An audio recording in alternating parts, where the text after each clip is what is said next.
ជំរាបសួរពុកម៉ែបងប្អូនទាំងអស់គ្នានេះគឺជាវัวមួយប្រភេទទៀតដែលខ្ញុំបានលើកឡើងយកមកសិក្សាជូនពុកម៉ែបងប្អូនដែលជាអ្នកតាមដាននិងទស្សនារាល់ page ក៏ដូចជា YouTube ក៏ដូចជា TikTok ខ្ញុំបាទដែលបង្ហាញពីប្រភេទថ្នាំជូនពុកម៉ែបងប្អូនសម្រាប់យកទៅប្រើប្រាស់ជាប្រយោជន៍បាទរៀងៗខ្លួនហើយវัวនេះគឺមានឈ្មោះថាវัวសាវម៉ាវបាទវัวសាវម៉ាវនេះគឺមានអត្ថប្រយោជន៍យ៉ាងច្រើនសម្រាប់សុខភាពរបស់យើងទៀងបាទជាបន្លែផងទៀងជាឱសថផងពុកម៉ែបងប្អូនណាហើយស្លឹកសាវម៉ាវដូចខ្ញុំបានបង្ហាញនៅក្នុងរូបភាពអញ្ចឹងស្លឹកវាដូចជាមួយនឹងអាវប៉ាក់របស់បងស្រីដែលគាត់ពាក់ពុកម៉ែបងប្អូនណារៀងស្តៀងហ្នឹងហើយផ្កាគឺមានពណ៌សលាយពណ៌ក្រហមកម្មៅហើយមានស្រោបរោមពុកម៉ែបងប្អូនណាផ្លែក៏ដូចគ្នាគឺមានស្រោបរោមបាទទៅតាមហ្នឹងហើយលក្ខណៈនៃវัวគឺដូចនៅក្នុងវីដេអូដែលខ្ញុំបានបង្ហាញអញ្ចឹងពុកម៉ែបងប្អូនណាហ្នឹងហើយតកតងជាមួយអត្ថប្រយោជន៍ដែលយើងប្រើប្រាស់ជាឱសថហ្នឹងគឺទី1ជួយឲ្យគេងលក់ស្រួលនិងសម្រួលដល់ប្រព័ន្ធប្រសាទអ្នកដែលលំបាកក្នុងការគេងលក់ឬតកតងជាមួយនឹងបាទ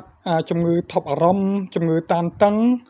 ឬក៏ផ្លិចភ្លាំងដោយប្រការណាមួយគឺពុកម៉ែបងប្អូនអាចយកជាមួយនឹងវัวសាវម៉ាវនេះ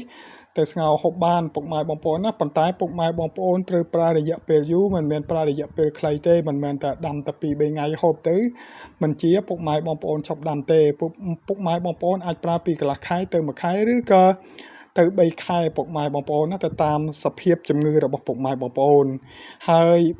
ទី2ហ្នឹងគឺបញ្ចុះឈាមហើយនឹងជំនួយដល់បេះដូងពុកម៉ែបងប្អូនណាវាជួយពង្រឹងសរសៃឈាមបេះដូងឲ្យរីកធំឲ្យងាយស្រួលក្នុងការឈាមធ្វើចលនាពុកម៉ែបងប្អូនណាហ្នឹងហើយទី3ហ្នឹងគឺសម្រួលការចុកចាប់និងប្រឆាំងនឹងការរលាកមិនថារលាកសាច់ដុំរលាកសន្លាក់គឺវ៉ាសាវម៉ាវ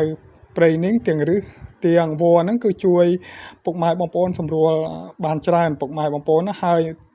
ទី4ហ្នឹងគឺសម្រួលដល់សុខភាពស្ត្រីមិនថាស្ត្រីមានគួរទេគឺវ៉ាសាវម៉ាវព្រៃនេះអាចជួយរក្សាគួរហ្នឹងឲ្យបានល្អពុកម៉ែបងប្អូនណាគឺពុកម៉ែបងប្អូនអាចយកវ៉ាសាវម៉ាវព្រៃនេះមកហាលឲ្យស្ងួតហើយដាំ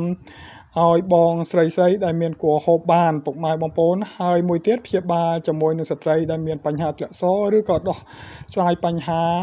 ពេលបងស្រីមករដូវពុកម៉ែបងប្អូនណាហ្នឹងហើយដែលយើងប្រើស្រស់ក៏បានយើងប្រើស្ងួតក៏បានប៉ុន្តែជាទូទៅគឺយើងប្រើស្ងួតទៅពុកម៉ែបងប្អូនពី15ទៅ30ក្រាមដាំទឹកហូបបើសិនតែយើងប្រើស្រស់ទេពី50ក្រាមទៅ100ក្រាមពុកម៉ែបងប្អូនណាហ្នឹងហើយទី5ហ្នឹងគឺព្យាបាលជំងឺសើស្បែកពុកម៉ែបងប្អូនមិនថាសត្វតិចឬខាំទេអាចយកវัวសាវម៉ាវព្រៃនេះទៅដាំហូបបានពុកម៉ែបងប្អូនណាហ្នឹងហើយដើម្បីព្យាបាលអាការៈដោយដែលខ្ញុំបានជម្រាបជូនខាងលើហ្នឹងពុកម៉ែបងប្អូនសង្ឃឹមថាពុកម៉ែបងប្អូនអរគ្នាចាស់នឹងចាំយល់ពីអ្វីដែលខ្ញុំបានជម្រាប